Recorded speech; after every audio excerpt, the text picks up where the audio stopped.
House to Home, presented by Remax Diamond Realty.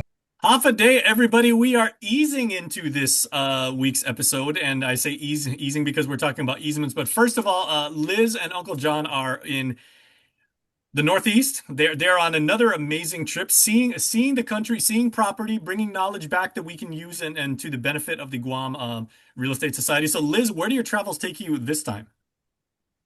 We were in Myrtle Beach for my grandson's wedding, and then we went up to Virginia, and then we drove up to Cape Cod. We were in Martha's Vineyard yesterday, and now we're in Provincetown.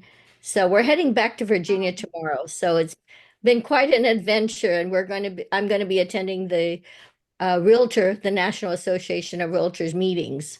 Very nice. Well, Gina and I are dealing with the island heat this week. So, Gina, it has been quite hot. So, as you've done your showings, as you've been to inspections, as we saw a couple weeks ago, I hope you brought some sunscreen and a good umbrella. Absolutely, always. It's a permanent fixture in my car, sunscreen and umbrellas. There you go. Well, easements are kind of permanent fixtures. Is that correct? We're talking about easements this week, Gina. So, how permanent are easements, first of all? They should be forever, perpetual. You would hope, right?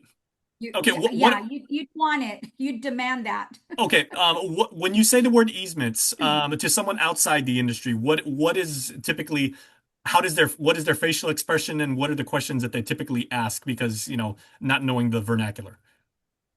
So I'll discuss easements as they relate to homes because we've actually had a couple of, and easements relate to anything we sell. If it's real estate, it sure as hell should have an easement. But in regards to Is when that we're is that the selling textbook homes, definition? yeah, yeah, that is. But if in relationship to us selling homes, the first thing we do, I know Liz does the same thing. I do it. We promote the idea that when you take a listing for a home, that number one, you check the title, make sure the individuals that you're working with are the legal title owners of the property. And number two is make sure you order a survey map or at least get a copy of the recorded survey map that's on the property. On that recorded survey map, you will be able to see the easement that goes to that subject lot, that home. You'll be able to see it on paper. Sometimes it's difficult to identify if the easement on paper, like we'll have the map, but to take that map on site, it is not always easy to identify that the easement I'm looking at on paper, that what I'm looking at on the site of the home is what I see on the paper. Sometimes it's not that easy to identify. I'll give you, for instance, like if you have a really old map, and I actually had this case recently where the map was really old. The map was prepared, I think, in the 50s, either 57 or 56. And all you see are three square boxes, and you see the easement going up to the three square boxes. And then underneath that was the legend with all the coordinates that will tell you if you plug it, it'll tell a surveyor. It didn't tell me anything, but I knew what to look for. It would tell the surveyor you plug in these coordinates and you should be able to find the property. So when I first took the listing and I saw that map, I said, okay, I've cleared everything. Yes, you are the legal owner. And yes, this is the property. The lot number jives with what you told me on your deed. And I'm here at the house and you've got an easement. Everything is great. Let's go to the next phase of the discussion of how to sell your home. And so that was it. Everything looked great. And an easement, Liz, isn't necessarily, I mean, it's not explicitly just a piece of property. It's also a right to access that property, right? Well, the easement, yes, it usually easements are there in a neighborhood, for example, if there are five houses, there's usually an easement that's there to access the individual property. Now, there's a number of different type easements, and you could have a perpetual easement, you could have a legal easement, but even though you have that, do you have physical access to the property? And this is why Gina and I want to bring it up that people sometimes utilize the neighbor's yard to access their property, and over many years, because they've utilized it, they think, oh, this is my access, this is my legal access. But Gina and I will look at the map and then we'll see, okay, where's your access to the property? And in some cases, I get a piece of property to sell. Gina and I would physically go and look at the property. If it's a regular neighborhood, not a problem. But if it's a lot somewhere in, let's say, Nimitz Hill or Jotnya or wherever, when we look at the property, we look at the easement. Sometimes there's a drop in elevation and there's no physical access. They do have legal access, however, you can't get to the property. So if it's like And right on the side of a cliff or something, or that's and right. And and, then and everybody knows somebody like that. well, one recent sale I had was a property, 20,000 square meters of land, which was really nice, but there was no physical access from the land side of the property. And the only way to get to that piece of property was through a river. So it was landlocked. And even families that have called myself and Gina, they would go to land management and say, I'm landlocked. I have no physical access to the property. And of course, sometimes land management says, well, try to get easement through your neighbor. But that takes a lot of discussion, and maybe legally they could have some legalities involved in trying to get physical access. Sometimes the government cannot step in, but there is a law. You can't be landlocked. But years ago, some of these properties did get landlocked and do not have physical access to their lot. And does the So we physical act? Oh, sorry, Gina. Does the physical access also that's in the property's like natural, untouched state, or as is, right? Like we always mention on the show, like as sold and everything, because people could say, oh, okay, well, if it's down the river, I'll just hop in a canoe or I'll build a bridge that traverses, the tributary or something like that. But what demarcations do Well, you actually have? well, you're Jason, you're mentioning as is, but here's the difficulty. Like in Liz's case, she absolutely knew that when she was selling the property, she absolutely knew that the only way to get to the property was through a helicopter. Where the easement was physically located, it made it so that the only way to actually get to the lot using the easement on the map was you had to get on a boat and use and use the river, because part of the easement went through the river. So you had to utilize the river with a boat to get to the property, or you can fly in through a helicopter.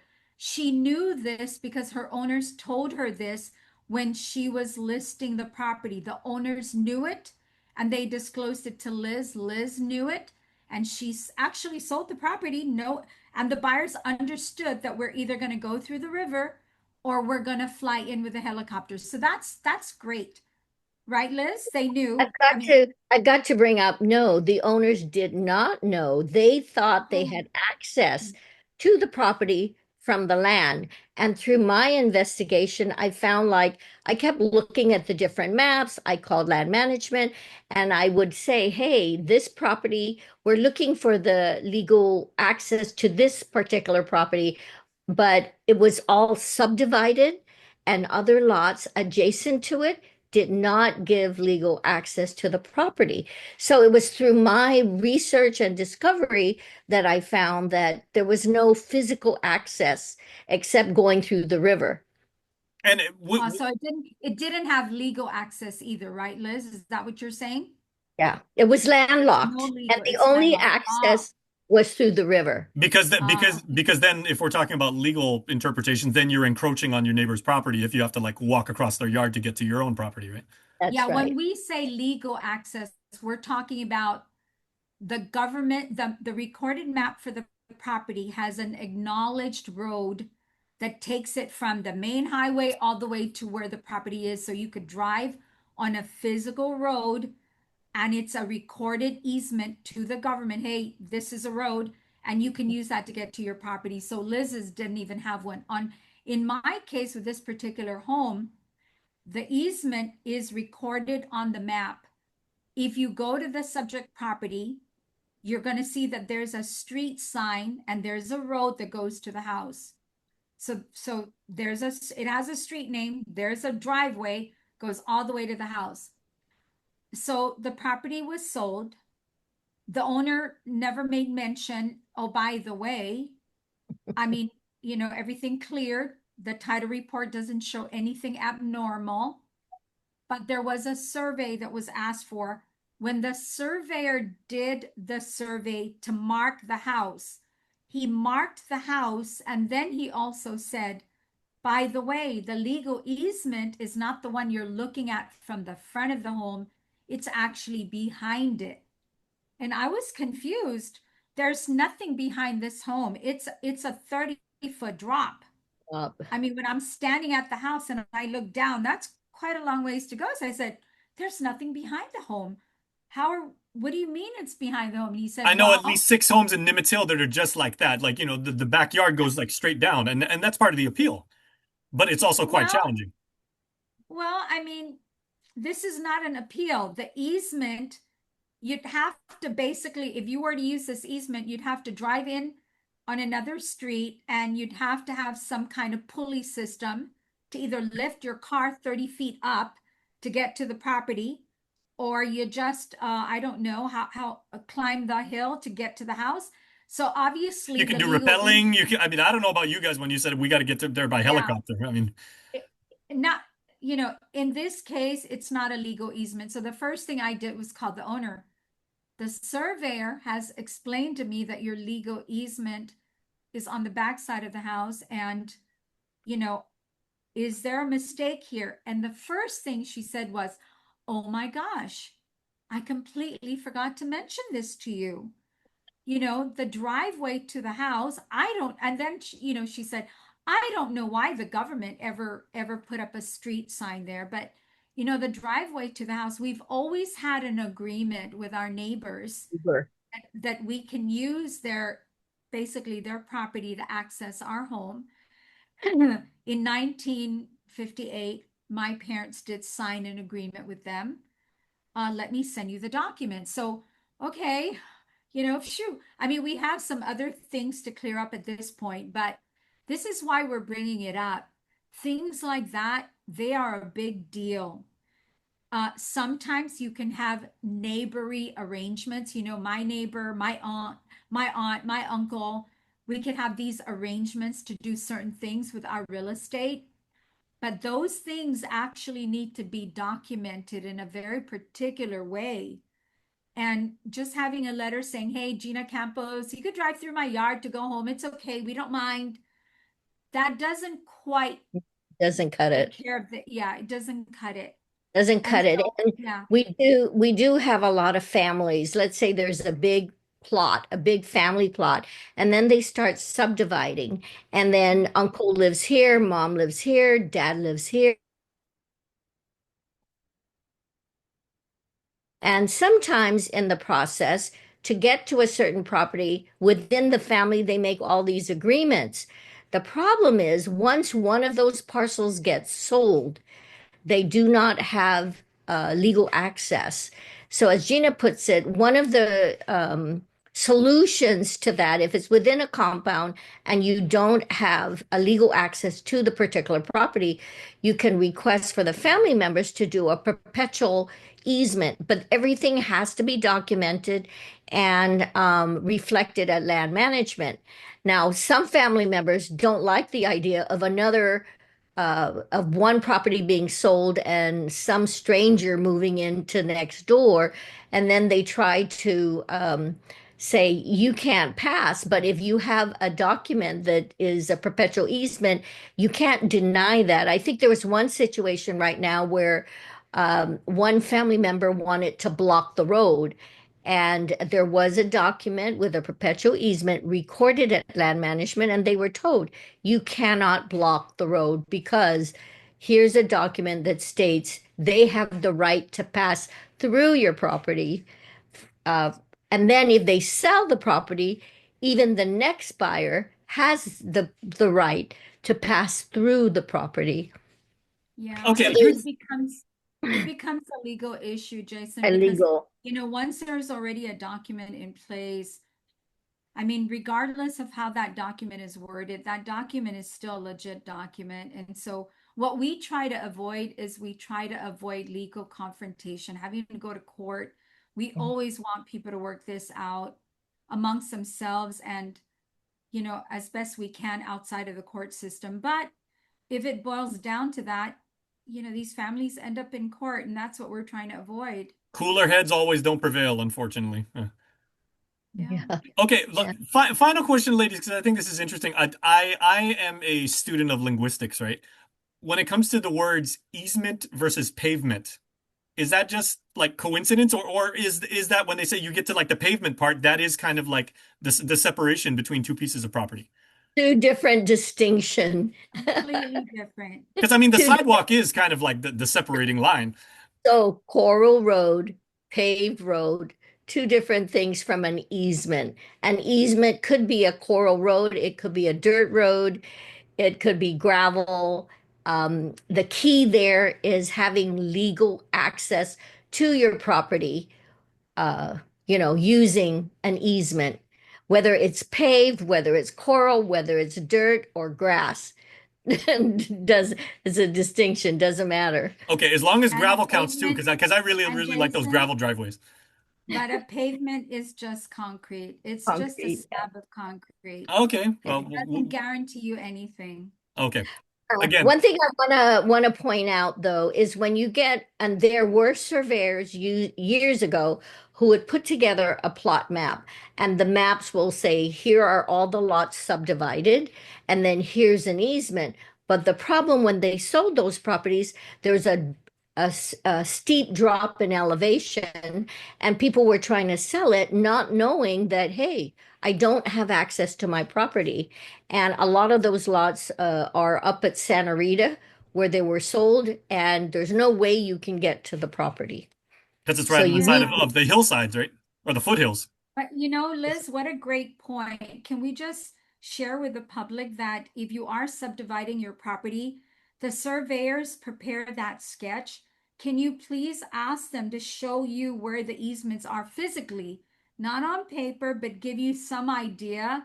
Or at least if they can't, if the property is so large that they can't show you all the areas of the easement, then have them draw out maybe the topography, because I know Google will allow you to do a base. I mean, it's not spot on topography, but it at least shows you the elevation or the height of one area from another. Have them at least show you that, and ask them, so based on this, can you tell me that the easement, can I drive that entire easement? And they should be yeah, able to answer your question. If they can't answer that, go to a different surveyor. Okay, I just want yeah, to say from personal experience, and this is where I'm going to put my reporter hat on, right? I don't know. I mean, I'm sure the folks at like land management have very good topographical like layouts of like the properties and the easements and the demarcations as we've talked about. You know who actually is doing a lot of really really impressive work in this space are our friends over at GPA with their GIS group. The mhm, Wow. geographic information system and everything that they're using is very, very good on like actually getting like elevation, like you said, and having like detailed maps about Guam for that kind of thing. Well, when Gina and I do listings and we're unfamiliar with the terrain, sometimes we get our engineers to do an aerial. And in the aerial, we would ask, notate the elevations, how many feet in elevation. So then we know, can we physically access the property? And is the easement actually within the same elevation? Can they develop the property? Is it usable? Is it unusable? It at least gives us some bearing to work with. If we're going to sell it, it would determine, is it sellable? Is it marketable? Or there's no way to get to it because you need a helicopter. And So these are we speaking, do in the research process. yeah, speaking of helicopters, the new drones that you can buy, I mean, they're really expensive, but they can actually do geo mapping level 3D imagery of, and they can detect elevation. I mean, the pictures are phenomenal. Now, I But just want to point out for clarification, when Liz says our engineers, she oh, means her engineer. He is a very, very good one. I live with one. I think one of the best ones, but she Yeah. really means her engineer. Well, see, experience does count. And on that note, Liz, we want to wish you and Uncle John a very, very safe trip and have fun as you head back down to Virginia. And blessings to your family on your on the wedding. Thank you. All Thank right, you. we'll see you guys next Thank week. you guys. House to Home, presented by Remax Diamond Realty.